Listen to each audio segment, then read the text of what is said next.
പുതിയ രീതിയിൽ ഒരു മീൻകറി. 1 സ്പൂൺ പച്ചമല്ലി, 1/2 സ്പൂൺ ഉലുവ, 1/4 സ്പൂൺ ചെറിയ ജീരകം, 4 വറ്റൽമുളക് വറുത്ത് പൊടിച്ചെടുക്കാം. ഒരു മൺചട്ടിയിൽ എണ്ണ ഒഴിച്ച് കടുകും കറിവേപ്പിലയും വെളുത്തുള്ളിയും മൂപ്പിച്ചെടുക്കാം.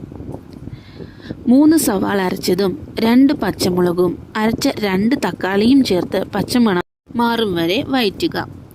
1/2 സ്പൂൺ മഞ്ഞൾപ്പൊടിയും 1/2 സ്പൂൺ മുളക് പൊടിയും 1 സ്പൂൺ മല്ലിപ്പൊടിയും പച്ചമണം മാറും വരെ മൂപ്പിച്ചെടുക്കുക. നെല്ലിക്ക വലിപ്പത്തിലെ പുളി പിഴിഞ്ഞ് ആവശ്യത്തിന് വെള്ളവും ഉപ്പ് ഇട്ട് കറി തിളപ്പിക്കുക.